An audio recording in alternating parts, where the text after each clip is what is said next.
I'm Tony Perkins, and you're listening to Washington Watch. At FRC, we're compiling stories of how churches are responding in different ways to the coronavirus crisis. Now, if your church is doing something unique, be sure to write us.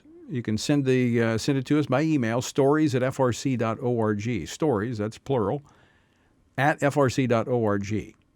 Because I want to highlight this because there's no reason for churches just to be sitting on the sidelines. There's ways to serve. In fact, this is the time the church should be in high gear. People are afraid. The uncertainty has them anxious. And who better to provide clarity and calmness to the situation than the church? I mean, we have the confidence of knowing the future is going to unfold according to God's plan.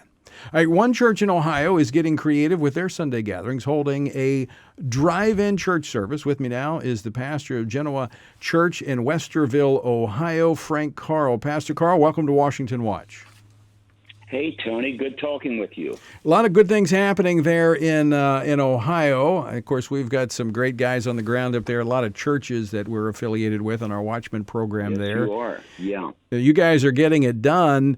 Come as you are, but stay in your car is the motto. Tell us about it. Well, actually, I think our church is going to the dogs because last week I think we counted almost 50 to 60 dogs that were in the cars also.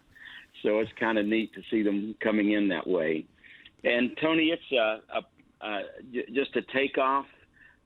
When we were interviewed by some different news outlets and magazines, they said, where did you come up with this idea? I said, well, Robert Schuller, I think, introduced this to our nation 50 years ago. And rather than standing by just what you said in the opening remarks in this segment, this is the time for the church. This is an opportunity in work clothes.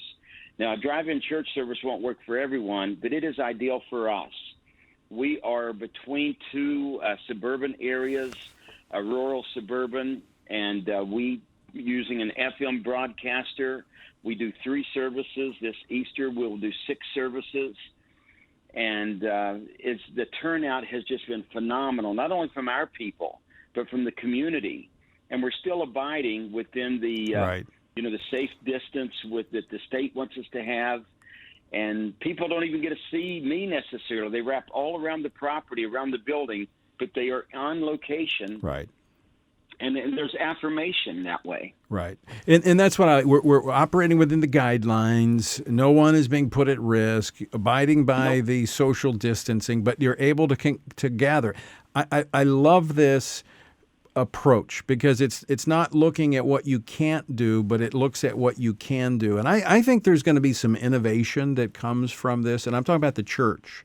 There's going to be some innovation that comes from the church that is going to change the way we do ministry going forward and make it more effective. I hope so. Just a couple of the highlights that we have really noticed, or I have really noticed, is that number one, and I would encourage anyone listening to this, be faithful to your church. The work of the church must go on. Financially be faithful. Right. Prayerfully be faithful. And then working be faithful. Pick up the phone and check on your neighbors and check on people that are in the church fellowship. We have a group that's writing letters to all the nursing homes in our area. And we have a little bit, not enough, but some food pantry work being done. And the folks are really doing great. But what I really love seeing, just like back in 2008 when the financial downturn was how faithful the body of Christ was to the church. And our offerings, and I know this can't be the same everywhere, but I'm amazed at how faithful people are putting God first in an uncertain time like this.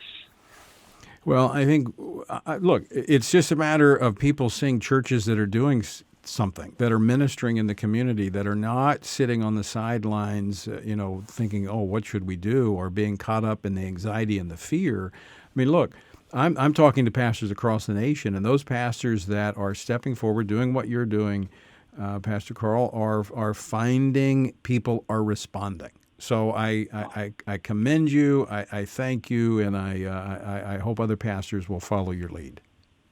You bet. And I thank you for the opportunity. And there's a way, whether it's live stream or Facebook, to do everything that we do costs about $300 to get it started and finished. It's not a big investment. Not at all. Not at all. And churches can do it everywhere. But I'm glad the Lord's given us this opportunity, and I hope it never goes back to business as usual. I hope you are right. Pastor Frank Carl, thanks so much for joining us today. Thank you, Tony. Well, I like that story because actually I've been working on this. I am joining with the Central Area Pastors Association in my hometown of Central, right outside of Baton Rouge. We're going to do this for Easter Sunday. We're doing a sunrise service. I'll be the MC of the event, 7 a.m. at the Central High Stadium.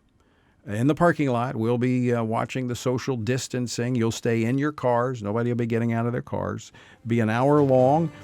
There'll be about 6 or 7 different churches participating. It is in a Central area sunrise service, and a collection will be taken to go to the Central Food Bank to help out families that are struggling right now. So find out more about that. I'll have more details posted on my website later this week. But 7 a.m. Central High Stadium, a sunrise Easter service coming up this Sunday. Stay in your car, come as you are. I like that. I might grab